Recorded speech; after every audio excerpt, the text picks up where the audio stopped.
It's an interesting question and challenge in this industry because I think you experience a lot of circumstances where information and knowledge tends to exist and stay in silos. And there, in some circumstances, haven't always been the motivations or interest in sharing that because controlling the knowledge is in part the what different individuals or institutions bring to the table. One of the areas where we've done some very interesting work is in a couple of different countries or regions in Europe, one in Spain and one in Denmark, where the opportunity for collaboration has been around care teams supporting people who have multiple chronic conditions. And so many of our societies are all wrestling with the issues of aging populations, people who have not only individual chronic conditions, but multiple chronic conditions, and they're driving a lot of demands on the care systems, but by nature of the way the care systems are structured, they're not necessarily getting great health outcomes out of that. They're cycling through the systems rather than getting improved care. And with the collaboration of information and then care teams, we've done some work where we've first of all, just identified who these people are. It's amazing that it's not even known sometimes who are the high consumers or high need individuals, the high need individuals, and then creating a structure that allows people to actually come together around the needs of those individuals. So we actually, in this case in Spain, had to address regulatory issues about information sharing to just allow the care teams to be able to work together to help individuals. And what it allowed us, or they were able to do because of that, is focus on engaging with an individual in their home outside of the system of care. And what we've seen through the initial work that started with just a couple of hundred patients and now is extended to thousands is that we have been able to decrease hospitalizations and improve the experience of the individual so they feel better cared for.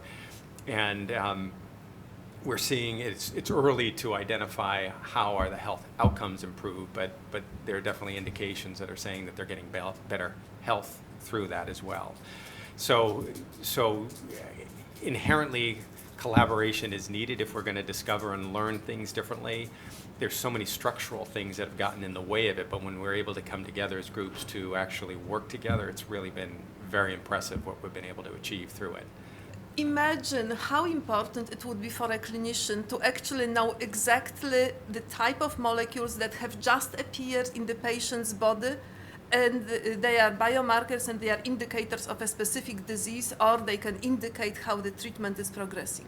Now, these are Star Trek technologies that are almost ready to be rolled out to the clinic, but there is a requirement. The researchers can only do so much. We publish scientific papers, we will present our findings at scientific fora, and then the patient would actually get nothing out of it unless there is partnership between the academia and the industry, so that there is going to be a device or a drug that will actually implement those research ideas. And in order for the industry to be able to actually implement those research innovations, there needs to be an encouraging climate from the government to be able to do it. There needs to be programs that foster innovation. And so this is the most important dimension of partnerships that I actually can see. So CSIRO's eHealth research, CSIRO has been involved in, information and communication technology for a long time. A lot of that's trickled into healthcare. We're involved in some of the early discoveries around ultrasound in the 1970s and telehealth, etc., up through there. And of course, we're well known for the Wi-Fi patent. But our work in eHealth really started in 2003 when we started a joint venture with the Queensland Government called the Australian eHealth Research Centre, which I lead. And that partnership is now 12 years old, and that's given us the ability to do a lot with Queensland Health hospitals and clinicians.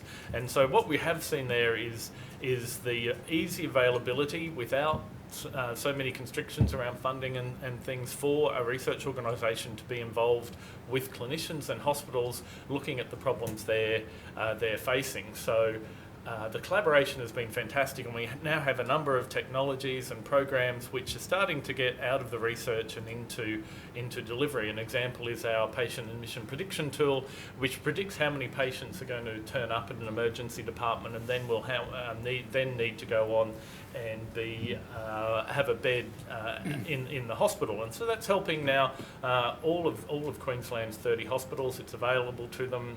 We've provided that to Queensland Health, and they've made it available around the state to predict how many patients are going to turn up and hence manage their workload, etc. The first thing to say about collaboration is that it's never been so easy to have global collaboration. That brings with it good things and bad things. We talked a little bit about real time, and I'll come back to that in a moment. But if we look at the big issues affecting health in the world, these are fairly overlapping whatever country you look at. If you look at the US, you look at China, you look at Australia, you look at UK, you look at Vietnam, what you see is aging. What you see is cardiovascular disease. You see obesity. These are the global diabetes. These are the global issues in health, the non-communicable diseases. Now, there are communicable diseases, and for example, in Southeast Asia, there's a bigger emphasis on that than there is in Australia. But the big issues in health, a lot of the big issues in health are overlapping, so people want to collaborate. Now, in terms of what makes a collaboration work, technology will only go so far. Real time, for example, makes it easier. We can Skype. We can have this teleconference this afternoon with Fudan University, and it's all very efficient. But one must remember that the old-fashioned principles are key to collaboration. You must be honest. You must be respectful. You must get something out of the collaboration. No one will collaborate with you if there's nothing in it for them. So you've got to really enter into this partnership, into this agreement, in a way that yields results for all partners within that collaboration.